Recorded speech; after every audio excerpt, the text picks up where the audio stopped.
Boa noite a todos. Que a paz do Senhor Jesus possa nos envolver nessa noite, amenizar, tranquilizar os nossos corações. Que essa noite de hoje sirva para nós como verdadeiro tratamento, como um acalento que tanto precisamos. Todos sejam muito bem-vindos a essa casa. E a lição da noite de hoje, do livro Fonte Viva, se intitula Na Obra de Salvação. Porque Deus nos designado para a ira, mas para a aquisição da salvação por nosso Senhor Jesus Cristo. Paulo. Por que não somos compreendidos? Por que motivo a solidão nos invade a existência? Por que razões a dificuldade nos cerca? Por que tanta sombra e tanta aspereza em torno dos nossos passos? E a cada pergunta feita de nós para nós mesmos, segue-se comumente o desespero e a inconformação, reclamando sobre os raios mortíferos da cólera as vantagens de que nos sentimos credores. Declaramos-nos decepcionados com a nossa família, desamparados por nossos amigos, incompreendidos pelos companheiros e até mesmo perseguidos por nossos irmãos. A intemperança mental carrega para nosso íntimo os espinhos do desencanto e do desequilíbrio orgânico, transformando a existência num rosário de queixas, preguiçosas e enfermiças. Isso, porém, acontece porque não fomos designados pelo Senhor para o despenhadeiro escuro da ira, e sim para a obra de salvação. Ninguém restaura um serviço sob as trevas da desordem. Ninguém auxilia ferindo pelo simples prazer de dilacerar. Ninguém abençoará as tarefas de cada dia, amaldiçoando ao mesmo tempo. Ninguém pode ser simultaneamente amigo e verdugo. Se tem notícias do Evangelho no mundo de tua alma, prepara-te para ajudar infinitamente. A terra é nossa escola e a nossa oficina. A humanidade é a nossa família. Cada dia é o ensejo bendito de aprender e auxiliar. Por mais aflitiva seja a tua situação, ampara sempre e estarás agindo no abençoado serviço de salvação a que o Senhor nos chamou. E que possamos refletir nessa noite sobre o tema da palestra de hoje, perdão e trabalho.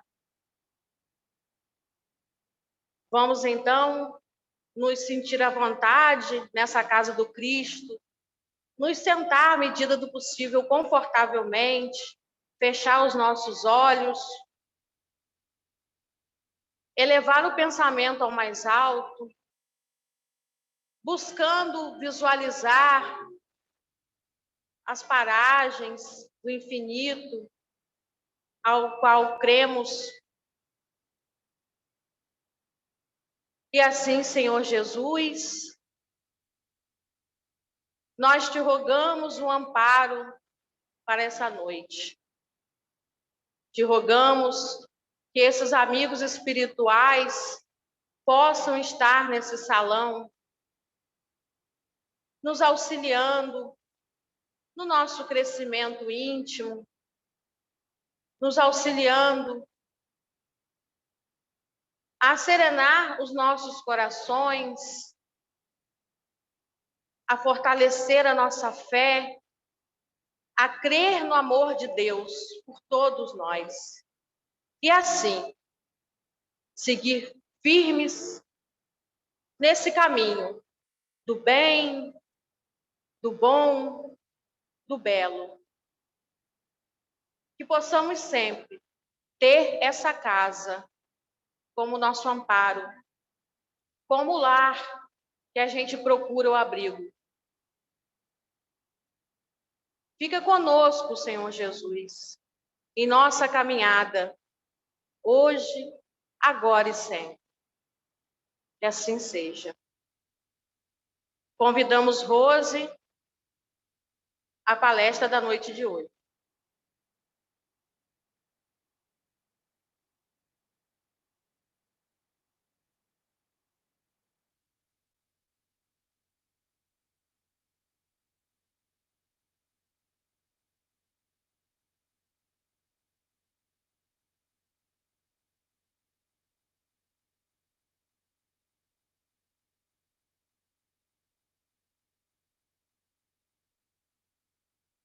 Boa noite a todos.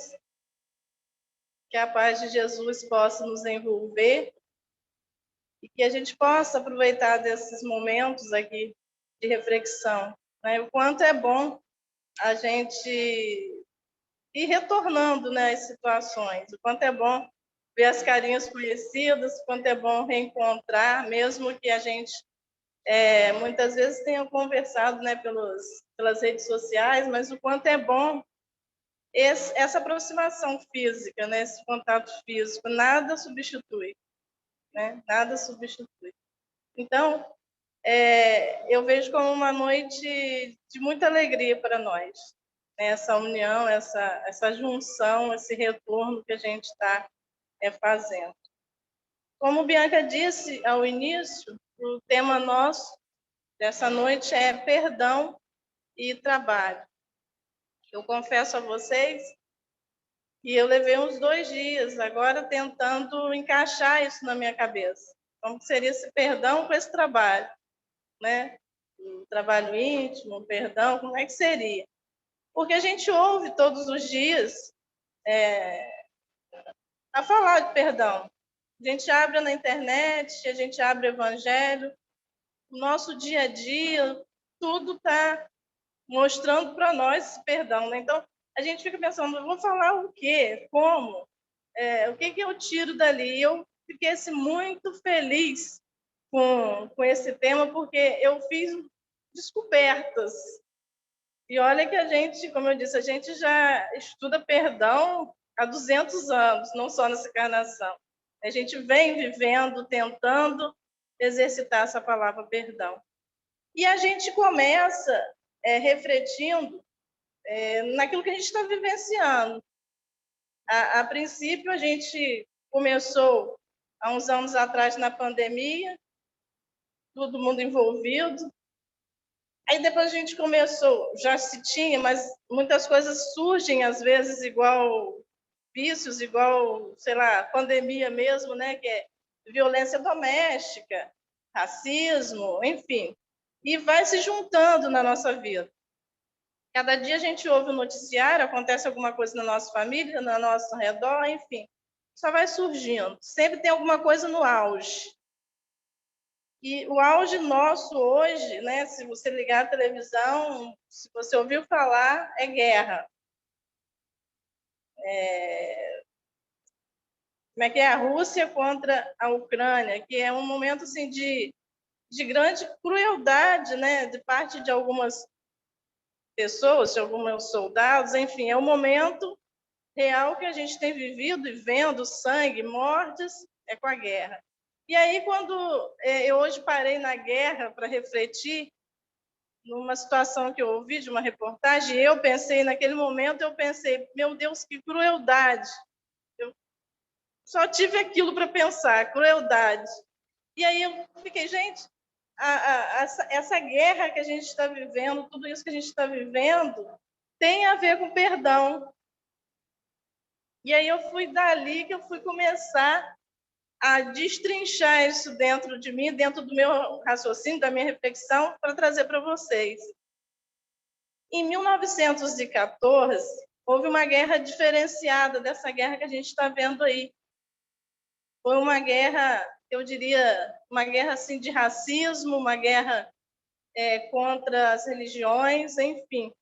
A Turquia se revoltou contra a Armênia e escolheu a Armênia, né, tipo, a mais fraca, para combater, como diziam eles, todas essas questões, racismo, religião, tudo que eles achavam que estava errado na face da terra, eles resolveram guerrear lá na Armênia. Né? Claro, a gente sabe que tudo tem um porquê. Depois a gente vai falar sobre isso. E começou essa guerra lá da Turquia com a Armênia. Essa guerra durou uns 4 anos, teve mais de 1.500 mortes, eles foram torturados, enfim. Foi uma das guerras que mais marcou a humanidade por ter sido assassinatos cruéis. Não era uma guerra de um contra o outro, era uma guerra de um só. Eles chegavam, atacavam e matavam. E ao meio dessa guerra, a gente conseguiu tirar a reflexão do perdão. É por isso que eu digo, de onde que a gente pensa que não tem nada, que tem. Dentro dessa guerra, houve um dia que um sargento que comandava um grupo de soldados invadiu a Armênia, como eu disse. E eles foram a uma pequena aldeia, e chegando nessa aldeia, as pessoas escondidas dentro de casa, ele com aqueles soldados, tudo armado, né, até os dentes armados. Ele, além de invadir essa aldeia e matar várias pessoas que estavam caminhando na rua, esse sargento resolveu escolher uma casa ao gosto dele e invadir essa casa. Por pura, como dizia ele, intuição. Gostou da casa, eu vou entrar e vou fazer, né, aquilo que tiver do meu prazer, que é a tortura. E esse sargento, ele entra nessa casa, ele lá encontra o pai, a mãe e 2 jovens, uma de 12 anos e outra de 15. E o que ele faz primeiramente? Ele mata o casal na frente das filhas. É a primeira crueldade. E após ele matar o casal, ele pega a menininha de 12 anos, entrega aos soldados e diz assim, olha, faz o que vocês quiserem com ela. E eles fazem. Os soldados pegam a menininha de 12 anos, levam para as ruas e lá eles estupram e ela acaba morrendo. A de 15 anos, esse soldado, esse sargento, esse comandante diz assim, essa vai comigo, vai ser a minha escrava de hoje em diante. E ele leva essa menina de 15 anos para as paragens que ele ficava, onde eles descansavam após as crueldades, e faziam várias meninas de escravas sexuais. E ela foi uma delas. Ela foi com ele, ficou aprisionada 2 anos à mercê de vários soldados, sargentos, comandantes de guerra, e com 2 anos presa, ela consegue fugir com outras meninas. Ela foge para a Turquia, que era onde estava a guerra, mas se esconde lá, fica por um bom tempo, e é quando acaba essa guerra. Em 1917, a guerra acaba, elas, né, tanto a Armênia quanto a Turquia ficam livres, apesar de que a Armênia nem existia mais, porque havia sido devastada pela guerra. Essa menina já, diríamos assim, adulta pelo aquilo que tinha vivido, perdeu os pais, a irmã, ainda virou escrava e viu aquilo tudo, né? Ninguém contou a ela, tudo não, tudo na frente, naquela realidade, mas ela, como dizia, ela passa dias, diríamos, difíceis com ela mesma. E um dia ela toma uma decisão, que ela gostaria de cuidar de doentes. Ela faz enfermagem e da enfermagem ela resolve trabalhar no hospital de emergência. A gente vai vendo a lei agindo ao nosso redor a todo momento. Quando a gente pensa que não tem nada, é que a gente encontra, né? E ela está nesse atendimento, numa dessas emergências, quando o médico superior dela chama ela e diz assim, olha, tem um senhor ali, um senhor, um superior, um grande comandante, que ele está muito doente.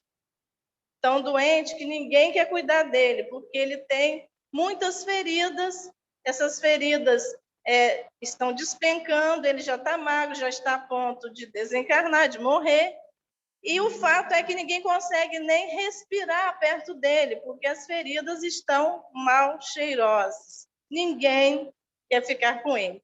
E aí ele juntou vários enfermeiros e perguntou: alguém deseja cuidar dessa pessoa doente? Ele está no quarto do lado do nosso hospital, mas nem a família deseja cuidar. Todo mundo teve a opção do sim e do não, né? E todo mundo: não, eu não quero, eu não aguento. E esta menina disse que sim, que ela iria cuidar dele até onde pudesse. E ela vai. Encontra este senhor, cuida dele. Quando todos pensavam que ele ia desencarnar pelas feridas, por aquilo tudo, ele consegue em 2 meses se refazer. Ela consegue em 2 meses cuidar das feridas, naquele todo dia, ela muitas vezes dormia no local para cuidar dele. Em 2 meses, este senhor estava refeito. E se despede já para sair do hospital, quando ele diz: quero agradecer a vocês, né, porque ninguém queria me aceitar. Eu estava já morrendo e gostaria de agradecer a todos. E aí o médico diz: olha, não agradeça a mim, não. Agradeça àquela enfermeira que ficou com você, porque foi ela que quis. E nesses 2 meses eu não ouvi da boca dela nenhuma situação de constrangimento, de insegurança ou de lamentação. Ela cuidou de você sem dizer uma palavra. E ele: vou agradecer a ela, né, pelo carinho e tal. E ele vai agradecer essa moça. Vim te agradecer e tal. E ela: não foi porque, né, fiz pelo meu trabalho e tal. E na conversa, ele olha para ela e diz assim: você tem um sotaque afluente armênico? E ela diz: não, eu sou armênica. E ele diz: você é armênica? Já estive na sua cidade. Na guerra, fui lá com meus homens, né? Guerreamos e tal. E ela disse: eu sei. Aí ele se assustou: você sabe? Sei. Conheço você. Você invadiu a minha aldeia, tomou a minha casa, matou os meus pais, entregou a minha irmã para ser estuprada e me fez por muitos anos escrava sexual ao seu bel prazer. Aí o cara: meu Deus, como assim? Ele tomou aquele susto, ficou branco, tentou se refazer: mas você me conheceu no dia que eu cheguei aqui? Ela: conheci, sabia que era você. E ele: eu posso te fazer uma pergunta? E ela: pode. Por que você não me matou? Ela disse: não, eu não aprendi isso. Um homem me ensinou que o certo era amar aos inimigos, era cuidar do outro como se fosse da minha família. E assim eu fiz. E me sinto em paz. Falei para vocês que era para reflexão. Se fôssemos nós que tivéssemos passado por esta situação, nós perdoaríamos a este homem? É para a gente pensar, nem é para responder. Porque a gente teria que viver. Porque falar é muito fácil. Não, legal, eu perdoaria. Mas só vivendo. Mas até ouvindo isso, eu, sinceramente, não sei se perdoaria, né? E ela, naquele momento, disse: alguém me ensinou que se deve amar aos inimigos. O perdão, na verdade, é um talento. Eu chamo de talento porque é como a gente ter alguma coisa que a gente faz, né, bem, que a gente faz do espírito, né, que a gente tem, que sai automático, não precisa a gente exercitar. O perdão seria assim. Só que a gente, às vezes, confunde muito esse perdão. Quando a gente fala em perdão, nós achamos que perdoar é olhar para o outro e dizer assim: tá bom, olha, não esqueceu o que você fez comigo e vamos em frente, né? Ou, claro, eu me revoltar contra ele, já é outra história, mas o perdão seria eu olhar para o outro e dizer para ele assim: vamos embora junto e esquece tudo. Só que, na realidade, não é isso. Perdão não é eu esquecer o que o outro me fez. No entanto, a gente viu lá na história da moça, que quando ele disse assim, mas você me conheceu? Ela disse, conheci. E eu lembro que você entrou na minha casa, na minha vila, fez isso, aquilo, aquilo outro. Ela não esqueceu, não. Se ela tivesse esquecido, ela não diria a ele tudo. Esqueci. Não, ela não esqueceu. E aí a gente acha que perdão é esquecer, esquecimento. Só que tem uma diferença do perdoar para esse esquecimento. Porque quando eu tomo o golpe, existe um fator aí que não é sentimento. Eu vou explicar para vocês.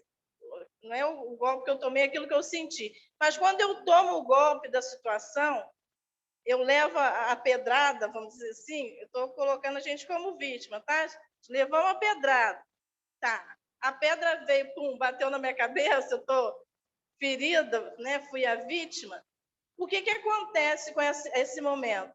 Esse momento ele caminha igual uma linha reta e ele vai lá para o cérebro nosso, bum. E aí ele chega lá, ele faz uma moradiazinha lá no nosso esquecimento, que a gente chamaria de esquecimento. Ele faz uma morada lá no nosso cérebro e ele fica lá. Às vezes a gente até acha que esqueceu, mas se você passou na rua e viu aquele que te ofendeu, ele brota, você lembra. E quando você lembra, você sente aonde? No corpo. Você sente aquele calor subir, aquele ódio, aquela mágoa, ele reflete aonde? No nosso corpo. Tem gente que fica tão irado que a gente percebe a fisionomia modificar com o outro. E aí você disse, não passa nem perto de mim, que eu não quero ver.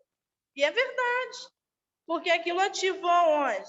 Lá no seu cérebro. E aí ele fez o quê? Ele mexeu lá com o seu fisiológico.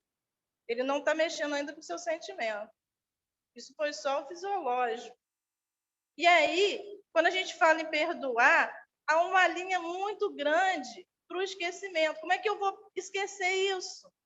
Se além do sentimento, também existe um fisiológico que está marcado. E como é que eu tiro isso? Como é que eu trabalho dentro de mim que eu tenho que olhar para o outro e, olha, esqueci. Não adianta, eu vou olhar ele, eu vou lembrar. Agora, como isso vai reagir dentro de mim, aí já vai ser outra situação. Se esse fisiológico começar a fazer efeito de rancor, mágoa e ódio, a gente começa a se igualar ao algoz. Na verdade, não somos nós ali. É ele que está nos controlando. Na verdade, quando ele meteu o dedinho lá no machucado da gente, quando ele empurrou, ele começou a controlar as nossas vidas, porque tudo que a gente vai pensar nele.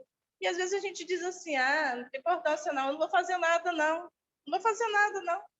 Mas o tempo vai fazer. Isso não é vingança, não? O tempo vai fazer. Eu não vou fazer nada, não vou sujar minhas mãos. Mas lá na frente, Deus vai agir em cima dele, aí eu vou estar bem na minha janelinha olhando ele sofrer. É uma vingança. Porque eu não estou dizendo que eu esqueci, não estou perdoando ele, não estou desculpando, não. Estou dizendo para ele assim, não, agora não, mas você vai ver lá na frente, você vai dar uma tropeçada pior. E aí eu vou estar aplaudindo e rindo do seu tropeço. Vingança. O homem vive hoje de vingança, né? A gente vê na nossa vida. Aí você ouve assim, fulano foi morto. Por que fulano foi morto? Quem matou fulano? Aí a gente diz assim, prestação de contas. Como se a gente fosse Deus. Vou prestar contas com outro. Eu não mato, não, mas eu mando outra pessoa matar. Ele fez mal a um filho meu, a mim, a alguém. Eu contrato uma pessoa, dou dinheiro, materialmente falando, e eu vou me vingar através do outro. Por isso existe aí tantos assassinatos. O que acontece nos assassinatos? Até a gente pensa isso, fulano morreu, assassinato, alguma coisa ele fez. A gente não pensa isso? Ele não morreu puro, não, enganado. Alguma coisa alguém fez e ele está pagando lá, está pagando hoje mesmo. E aí acontecem as violências, né?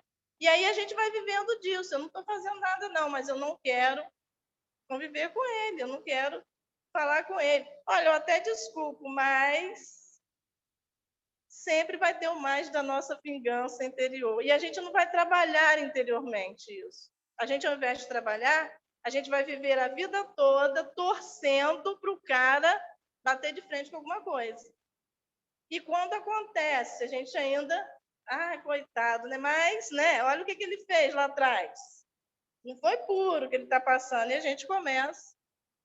E aí, a gente vai começando a pensar, mas e o que eu faço então com esse esquecimento? Como é que eu vou esquecer isso, gente, quando eu sou ferido? Aí é que entra a nossa caminhada evolutiva. Aí é que entra o Evangelho de Jesus. Aí é que entra o que a gente busca aprender quando fala que vai desculpar o outro. Mas como eu vou desculpar aquele que me feriu? Como é que eu tiro o rancor, ódio, mágoa do meu coração? Em outra questão, que o rancor, mágoa e etc. dentro de nosso coração vai mexer também com o nosso fisiológico. Vai causar um monte de doenças aí. Estômago, câncer no estômago, né? Intestino, vai acontecer um monte de coisa aí. E a gente, mas por que eu estou assim, né? Por que eu tive um câncer? Não sei, né? Alguma coisa. Mas por quê? Aquilo tudo gerando lá igual um giro negativo, vai criando no seu corpo fisiológico, porque você não esqueceu, olha o esquecimento. Né? Por mais que você não esteja ligado, mas uma hora ou outra você vai lá, é o passado, né, que a gente diz que vem à tona muitas vezes. E aí vai surgindo várias doenças. E como fazer para tirar isso? Quando a gente aprende a exercitar o evangelho. Tão difícil de ser exercitado, tão fácil de ser falado, tão bonito de ser historiado, mas tão difícil de ser praticado, porque a gente não consegue. É muito fácil falar, mas na hora de fazer, a gente se debate com várias situações. E aí a gente vai percebendo que para que eu possa esquecer, eu tenho que tirar de dentro de mim. E como que eu tiro de dentro de mim? A primeira coisa que a gente descobriu, que para tirar alguma coisa e colocá-la em esquecimento, a gente precisa começar a perceber o porquê da situação. Eu falei com vocês que eu descobri várias coisas com o raciocínio do perdão, porque eu entendi melhor ainda a reencarnação nossa. Porque aí a Joana diz assim, olha, à medida do possível que você for trabalhando essa dor dentro de você, ou seja, esquecendo, você vai se transformando e você vai não se lembrando tanto. Ou seja, quando alguma coisa não incomoda a nós, a gente não pensa. Né? Vamos dizer que Carmen foi ali, deu uma tropeçada, doeu o dedo dela. Eu até vi, mas não doeu o meu dedo. Eu vou ficar pensando toda hora que Carmen deu tropeçada? Não doeu o meu dedo, né? Então, ela que cuide do dedo dela, porque não doeu em mim, não está doendo em mim. E aí eu não vou lembrar, então não vou me envolver. E o perdão para o esquecimento é mais ou menos que isso. Quando eu olho para o outro e digo assim, por que será que ele me feriu? Por que eu fui o escolhido para ser ferido? Como a gente volta lá na enfermeira. Ué, o soldado chegou assim, olhou e... não, essa casa aqui, ó, é essa que eu vou atacar. Por que será que ele escolheu aquela casa e não a outra? Né? Por que será que nós fomos feridos e não aquele que estava lá atrás? Alguma coisa tem. E quando a gente começa a entender isso, a gente começa a entender que a gente está passando aquilo porque deveria passar, que o outro fez porque ele também está passando por alguma coisa, e muito mais do que isso, para ver se a gente consegue transformar o passado no presente para que o futuro seja melhor, ou seja, eu resgatar alguns débitos do passado. E aí a gente entra naquela mensagem do Evangelho que diz assim, é necessário que venha um escândalo. E o resto como é que é? É necessário que aconteça o escândalo, mas ai de por quem vem o escândalo. Então, o outro vem de lá, coitado, às vezes não está nem ligado na gente. Mas ele foi instrumento, invigilante, olhou, né? A gente está na festa, passou e pá, me empurrou, tombou alguma coisa em mim, eu não gostei, sujou minha roupa, já criou um tumulto ali. Né? Mas por quê?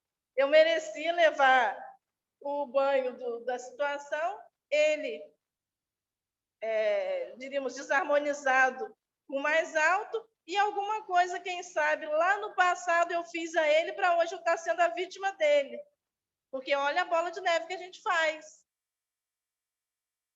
A gente pega lá, atinge, aí a gente cai aqui na encarnação, ele atinge a gente, aí a gente não se refaz e atinge alguém da família, e por aí, ó, vai crescendo o novelo, porque a gente não esquece. Então, o esquecimento não é o apagar da minha memória, mas é o entender o porquê o outro me feriu, o porquê o outro fez aquilo comigo. O que ele tem? Será que ele também não está sentindo alguma coisa? Será que ele não está depressivo? Será que ele não é psicopata e não soube tratar? Será que ele não é um espírito ainda não burilado? O que ele tem que ele me atacou?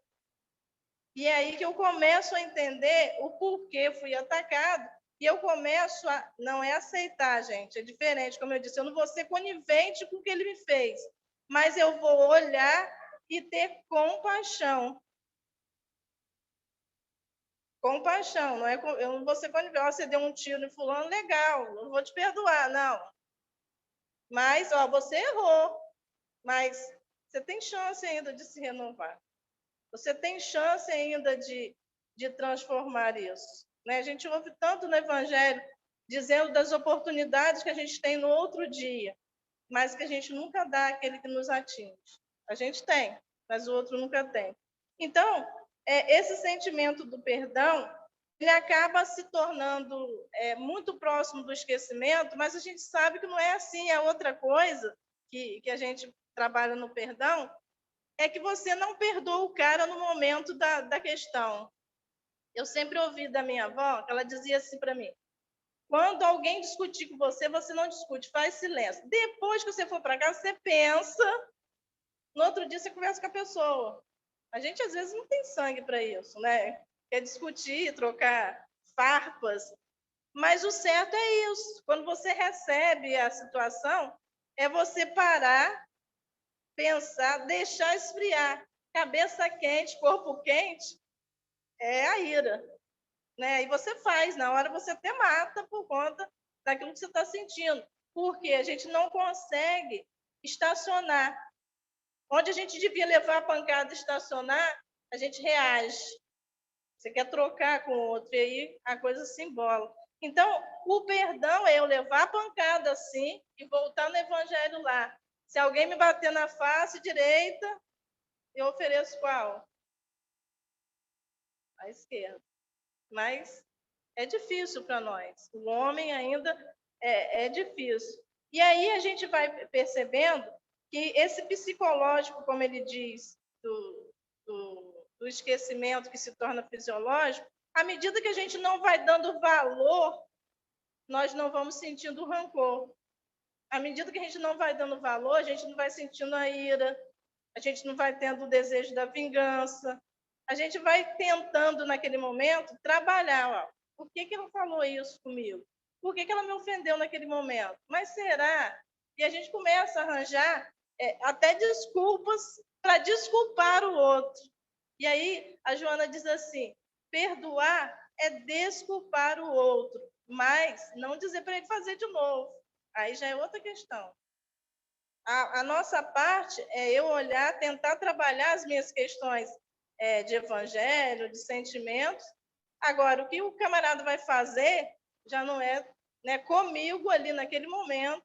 Né? E a outra coisa, que aquele mesmo que nos feriu hoje, ele próximo de nós pode estar, diríamos assim, retornar a nós se precisar da nossa ajuda. E aí, como aconteceu com ela? O que a gente vai fazer? Né, com essa peteca na mão. Então, se a gente não estiver preparado para essa volta, mas não a volta dele caído, mas a volta de compaixão, nós vamos ser os homens irados, os homens cheio de ódio, os homens que olham para o outro com desejo de vingança, e a gente não vai conseguir sair disso. E vai continuar rodando no rabo, né? Pegando o próprio rabo com o sujeito ali no meio. E vamos virar encarnações e encarnações. Né? Nós já participamos de várias situações de espíritos que ficam anos a fios aprisionados naquela vingança, naquele desejo de vingança, não consegue sair. E o dia que ele consegue ter a paz, consegue reencarnar bem, consegue ser um homem de bem, mas quando ele se esforça e reconhece. Né? Que a gente possa pensar nisso, que a gente não fique rodando, às vezes numa questão que ela pode acabar ali. Nós temos a mania, isso é mania nossa, de cultivar dentro de nós o negativo. Ah, eu não vou conseguir isso. Ela falou isso para me atingir. Eu vou ser sempre. E aí a gente começa a criar uma plantinha, mas uma plantinha negativa. A gente não consegue mais sair dali, porque você criou. Então, o trabalho não é do outro que fez a nós, mas o trabalho é nosso. Aí que entra o perdão e o trabalho. O trabalho de eu buscar dentro de mim essa compaixão, essa fraternidade, de eu olhar para o outro entendendo por que ele fez, ou seja, de eu sublimar, como diz Claudete, as situações ao meu redor. Né? E como que a gente vai fazer isso? Nós só vamos conseguir isso realmente estudando bastante, exercitando bastante, tomando muitas pancadas, porque a reencarnação é um encontro de almas afins e também, né, desafinados aí na melodia, porque a gente não só encontra com amigos, e nessa encarnação é que a gente vai fazer esses testes, não tem outro lugar. Então, se a gente está aqui, quem está na chuva, vamos embora se molhar. Né? Então, a gente vai caminhando, e outro fator que a Joana diz, que eu achei muito interessante, que ela diz assim, o verdadeiro perdão não é discriminar o outro. A gente também, por exemplo, às vezes não foi conosco, mas a gente crucifica o cara. Ele fez isso e aí ele se torna o símbolo daquela situação, porque ele fez com Marisa, mas aí eu achei que fez errado, porque eu tomei as dores de Marisa, e aí eu falo para a Carmen, que também acho que foi, e por aí a gente transforma aquele cara num cara que Marisa conhecia ou não, mas que nós moldamos, e às vezes não é nada disso. Não tem pessoas que a gente olha e diz assim, olha, não gostei de fulano, não fui com fulano, naquele primeiro momento. Depois passa uns dias, você começa a conviver e diz assim, sou a melhor amiga de fulana. Não sei como é que pode um negócio tão errado acontecer de ficar certo. Já aconteceu isso com vocês? Isso acontece muito, a gente olha e não gostei, mas depois você vira amiga íntima, porque aquilo, quando você entra naquele grau de afinidade, naquele grau de energia, você se afina. Então, a gente precisa estar atento a isso, né? O porquê desse outro no nosso íntimo. A outra coisa que a Joana faz, que ela diz assim, é o que eu estou procurando aqui, próximo, meio que pequeno. Ela diz assim, todos os dias, quando nós acordamos de manhã, nós somos semeadores.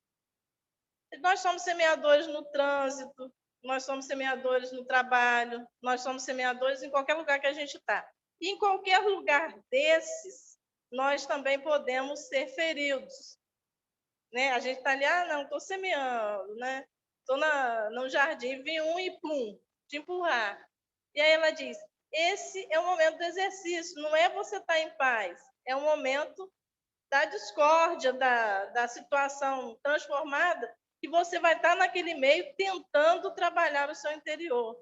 A maior dificuldade nossa, do homem, hoje, é o silêncio, e o outro fato é a calma, a paciência. A gente não tem.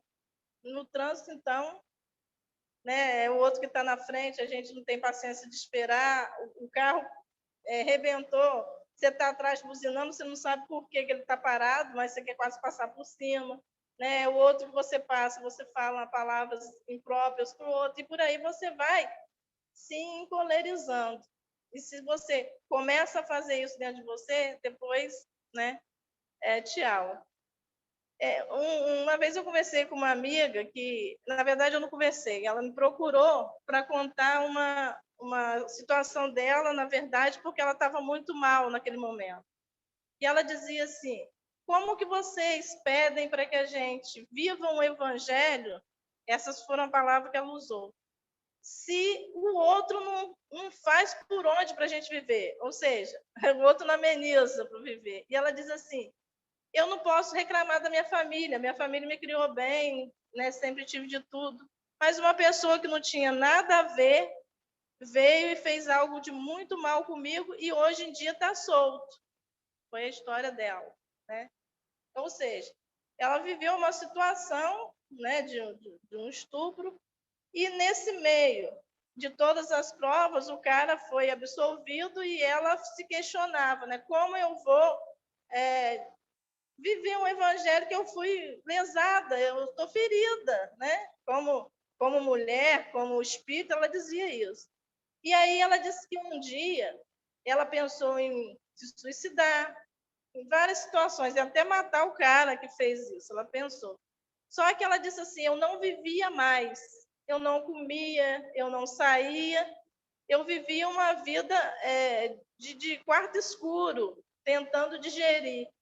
E ela disse que um dia ela conseguiu se livrar daquela situação, ela conseguiu tirar aquilo. Ela disse: eu hoje, aí depois, tempos atrás, ela disse: eu não esqueci. Ela disse isso: eu não esqueci, mas eu consigo olhar ele com pena. Tomara que seja uma pena de compaixão, né? Porque eu não sei como é que ele está vivendo, mas ela diz: consigo até passar por ele sem desejar nada e sem me sentir pequena, porque ela se sentia pequena, fragilizada. Eu hoje consigo, dizia ela, olhar como uma pessoa doente. É o que ela diz. E é o que a gente deveria sentir, né? Eu, assim, olhei, não tinha o que falar muito, porque a gente não tem o que falar nessas horas, por mais que a gente fale de evangelho, é o que a pessoa está sentindo. E ela disse: mas foi assim que eu aprendi a ter vontade de viver. Ela disse que ela hoje vive normal. E eu fiquei me lembrando, quando ela disse isso, da mulher adúltera. Né? Quando a história todo mundo sabe, quando a mulher é pega em adultério, e que ela chega até Jesus com os homens querendo apedrejá-la, e um dos rapazes que está ali para apedrejá-la levanta uma questão: Senhor, o Senhor é, né, o mestre dos mestres e vive dizendo aí que a gente deve perdoar e tal, mas essa mulher aí está descumprindo uma lei, ela adulterou alguma coisa. Ela traiu o marido. E aí o Senhor diz, então, que a gente pode deixá-la ir? Como é que faz? Né? E Jesus ficou, o que eu faço com a sabedoria dele? Ele arranjou uma saída quando ele disse, né? Aquele aqui que estiver sem pecado, então atira a primeira pedra. E realmente ninguém atirou a pedra. Né? Eles se dispersaram, ele ainda teve uma conversa com a mulher muito pequena e ela seguiu o caminho e Jesus o deu. Passado um tempo, essa mulher busca Jesus. Amélia Rodrigues gosta muito de prolongar as histórias. Eu adoro, porque eu nunca consigo parar numa história que não tenha fim. Eu gosto de fim. Né? Eu gosto de fim. Então, a Amélia Rodrigues diz que, passado um tempo, essa mulher adúltera busca Jesus, porque ela se sentia no dever de explicar a Jesus o porquê daquele momento.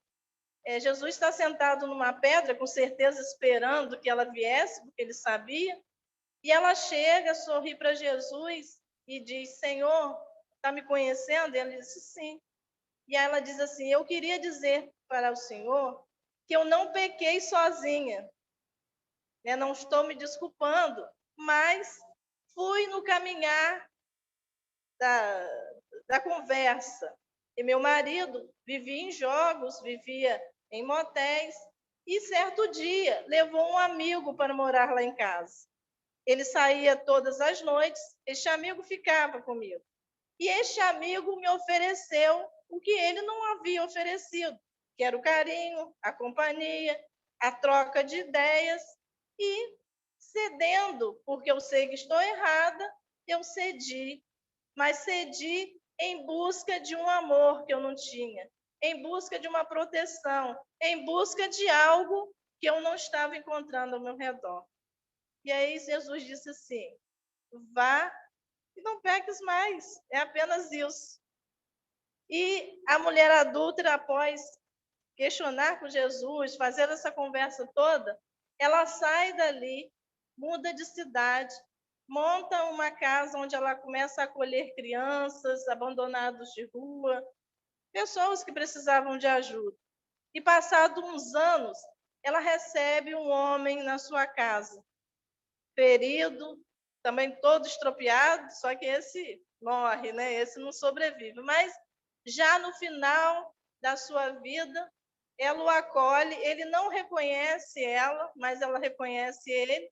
Ela vê naquele momento o seu marido ali, todo acabado, todo necessitado. Ela em nenhum momento diz a ele que era ela, mas ela começa a cuidar dele.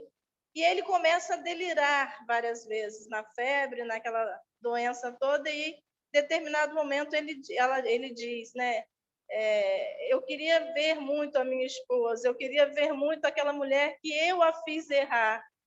Ela foi pecadora, mas eu fui pecador. E ele começou a diríamos assim, a tirar tudo aquilo que ele veio anos trancafiado ali, se sentindo culpado por aquele momento do apredejamento. E ali ele começa naquela febre já a ponto de morrer. No último momento ele diz: ela foi o amor da minha vida e eu não consegui tê-la. E aí naquele momento ela então olha para ele e diz: aqui estou, né? Cuidando de você até, né, que a morte nos separe, né? Ela não acreditava talvez na reencarnação. E naquele instante ele morre sorrindo e ela abraçada a ele, cheio de feridas. Então, a gente vê que ela foi lá, a gente, né, muitos criticaram, tal, rodopiou, caiu na mesma situação e o algoz aos braços da vítima. Isso acontece muito com a gente, só que muitas vezes no esquecimento da reencarnação. É um filho que a gente cuida, às vezes doente, é uma mãe que a gente cuida já idosa. Enfim, tudo vai rodando e às vezes cai para nós. E quando a gente não leva no grau do cansaço, do empecilho na nossa vida, a gente sobrepõe a essa necessidade. Por isso, gente, o perdão, ele vai ser sempre uma bola de neve, enquanto a gente, nessa encarnação ou em qualquer encarnação, a gente não começar a cortar esse rancor e esta mágoa com os outros. Independente de quem seja, se for em alto grau, em baixo grau, não sei. Mas a gente tem que começar a olhar o outro como realmente irmão de caminhada, que ele tem as mesmas dificuldades que nós, que ele tem as mesmas situações nossas. É que me veio um pensamento aqui, a gente falou do perdão, e a gente falou do a gente perdoar o outro porque ele fez algo a nós. Mas existe também aquele perdão que é diferenciado, aquele perdão que ele fez a nós e depois ele vem pedir perdão. E muitas vezes a gente não aceita, né? Ah, não, você fez na hora que você fez, você me perguntou se podia fazer, não fez. E entra outra necessidade, assim como nós temos dificuldade de perdoá-lo, ele tem dificuldade de pedir perdão, porque olha o orgulho, egoísmo, a vaidade. Poxa, eu errei, vou ter que pedir perdão a Carmen? Não, o que ela vai dizer, né? Que eu não sou evoluída. E a gente começa, né? Assim como a gente tem que perdoar, a gente tem que saber pedir perdão. Né? A gente tem que saber fazer a situação retornar. Assim como somos as vítimas, ora somos algozes. Não somos santos, anjos, né? Sublimados. Então, a gente precisa estar atento ainda. Para terminar, para vocês, eu me lembrei também agora, há uma lenda do perdão que narra que em uma cidade pequena havia pessoas que nunca tinham ouvido falar de perdão, nunca tinham vivido perdão, ou seja, era aquela cidade bem egoísta, que ninguém pedia desculpa, ninguém pedia por favor, tudo aos trancos e barrancos, aquela cidade que ninguém gostaria de morar, né? E até que um dia uma mulher foi morar nessa cidade. achou um pouco estranho, mas não questionou. E todos os dias ela ia à padaria comprar o pão. Todos os dias, quando ela voltava da padaria, havia uma praça onde garotos jogavam bola. E o que ela fazia? Ela via ele jogando bola, ela passava por fora da rua para não atrapalhar a brincadeira deles. Ela fez isso vários dias. Um dia ela comprou o pão, saiu distraída, pensando nas situações dela. Quando ela se viu, ela estava no meio do jogo de futebol deles. E nesse momento, um dos garotos ficou irado quando viu ela no meio, com a bola quase no pé dela, e disse assim: você não está vendo aí? Você está no meio do jogo da gente, estragando o jogo. Eu ia fazer o gol agora, e olha onde você está. Por que você não passou pelo lado? Irado, né? Subiu o sangue nele, e ela olhou sem entender muito bem, olhou para um lado, olhou para o outro e disse assim: mil desculpas, perdão. Eu não percebi que eu estava no meio do jogo de vocês.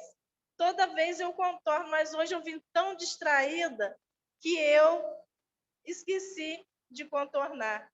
E naquele momento, um dos garotos perguntou: perdão? Mas o que é perdão? E ela disse assim: perdão é vocês desculpar o que eu fiz a vocês. E aí ela vai embora, os meninos vão para casa, e em casa eles começam a dizer: olha, mamãe, hoje na praça a mulher pediu perdão, porque ela estava lá no meio. Tá? E o negócio começou a lastrar.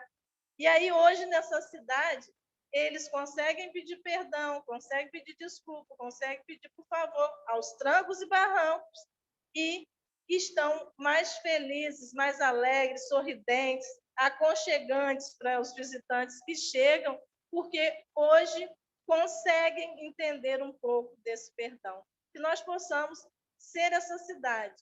Já conhecemos o perdão, já vivenciamos muitas vezes, mas precisamos entender que perdão é olhar para o outro, conseguir desculpar, mas conseguir entender a razão por que ele me atacou. E quem feriu, por mais que muitas vezes seja difícil de nós encontrar, se livrar desse orgulho, da gente olhar para o outro e dizer: olha, eu errei. Você me desculpa, eu errei, não deu certo aquilo que eu pensei, e realmente eu sou assim, assim, assado. Porque sendo verdadeiros, nós vamos quebrando os conflitos que tem dentro de nós. E vamos, mais uma vez no Evangelho, conhecendo quem somos. Porque somente quando nós conhecermos quem somos, nós poderemos realmente vivenciar o Evangelho. Como diria Francisco de Assis: Senhor, fazei-me instrumento de vossa paz. Onde houver ódio, que eu leve o amor. Onde houver ofensa, que eu leve o perdão. Onde houver discórdia, que eu leve a união. Onde houver dúvidas, que eu leve a fé. Senhor, fazei que eu procure mais amar do que ser amado, pois é dando que se recebe, e é perdoando que se é perdoado, que é vivendo que se vive a vida eterna. Que a gente possa pensar com carinho. Isso é difícil? Sim, mas não é impossível. Um dia a gente vai olhar para tudo isso atrás e entender que valeu todo esse esforço interior. Que Jesus nos abençoe e fortaleça para mais uma semana, né, da gente no trabalho da vida.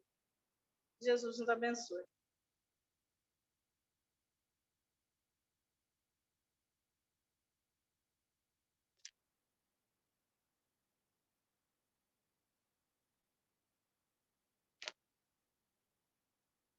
E dando sequência, à noite, temos 2 recadinhos, né? As nossas propagandas. Graças a Deus, o nosso bazar, né, volta ao presencial. Estamos hoje, domingo, muito felizes pelo bazar, pelo Dia das Mães, com as meninas ali fora. Convidamos a todos que possam olhar com carinho, apreciar também o trabalho, né, das artesãs, das meninas que se colocam à disposição, aqueles que doam as peças, possam apreciar, beber desse momento, né, dessa volta, enfim, prestigiar também, comprar para ajudar a nossa casa, né, presentear aqueles que nós amamos nesse momento ali. Então, hoje ele aconteceu antes da palestra, tem mais um pouquinho ali sendo oferecido. E no domingo, às 9 horas, acontece da mesma forma, né? Um pouco antes da palestra, já está ali a exposição, depois continua, tá bom? E o outro recado é em relação à campanha das sacas das nossas assistidas. Nós arrecadamos alimentos, tá? Então, a gente pede a doação de quem puder, quem quiser, quanto puder, quanto, né, puder doar. A gente participa doando arroz, feijão, sal, óleo, café e açúcar, pacote de 2 quilos, macarrão, fubá, né? São esses os alimentos que a gente pede especificamente. Esses donativos são entregues a Bruno, o funcionário da nossa casa, que está aqui no Cotopedo, segunda, terça, quarta e sexta-feira, de 9 ao meio-dia, e de 14 às 17 para receber, às quintas-feiras, no momento da palestra e na parte da manhã, de 9 a meio-dia, tá? Estão todos convidados a contribuir. É um momento também muito prazeroso que a gente tem a oportunidade, né, de participar da doação dessas sacas, tá? Até o dia 4 de maio. Contamos com a colaboração de todos vocês. E um último recadinho que a gente reforça é em relação à questão do passe coletivo e da água de fluidificada. No momento, por cuidados com a saúde coletiva, ainda não estamos, né, dispostos, colocando a água fluidificada, ofertando por questões de saúde, que todos já sabemos, mas podemos, cada um de nós, trazer a sua garrafinha de água. O trabalho espiritual, como bons espíritas, nós sabemos que ele é feito, né, independentemente de estar sendo colocado à mesa, em copinhos, mas com a nossa garrafinha. E, por questões de aglomeração, não ainda convém colocarmos a garrafinha, né, sobre a mesa continua ali, mas vamos ficar com as nossas garrafinhas nas nossas bolsas, enfim, junto de nós, e nesse momento da palestra, né, estarmos com o pensamento elevado, os amigos espirituais se encontram na nossa casa e fluidificam, com certeza, a nossa água.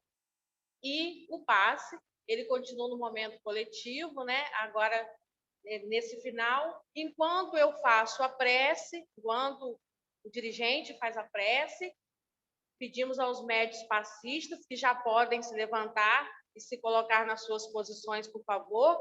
Os médios passistas da casa, eles se posicionam em lugares estratégicos e nós, né, como os recebedores, continuamos à vontade, se colocando confortavelmente na cadeira, para que durante a prece os nossos passistas possam aplicar o passe, tá bom? Então, vamos à nossa prece.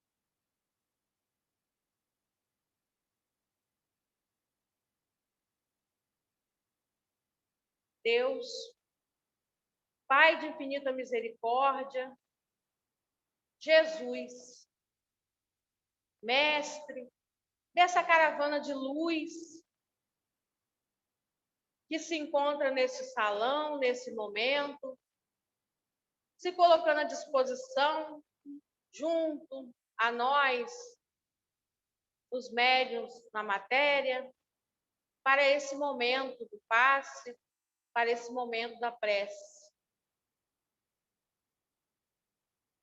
Abrimos o nosso coração, Senhor, nesse momento, para esses amigos espirituais, para os ensinamentos, para que a nossa cura venha, não somente da transição dessa energia, mas que ela possa vir também através de nós, da nossa autocura.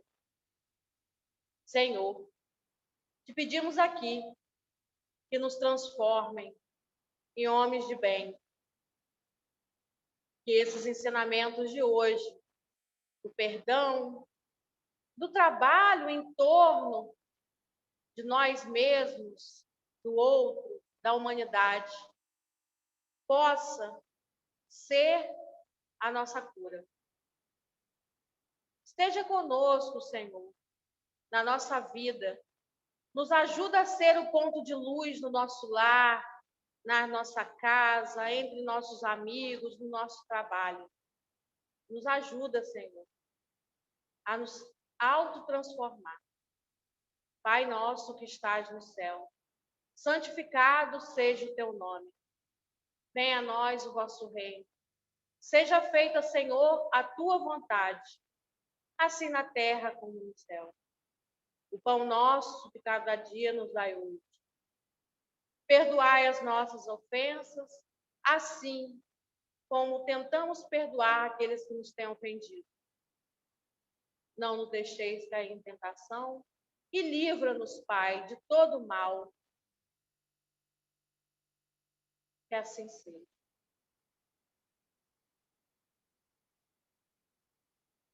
Que possamos voltar aos nossos lares em paz com o Mestre Jesus. Sigam em paz.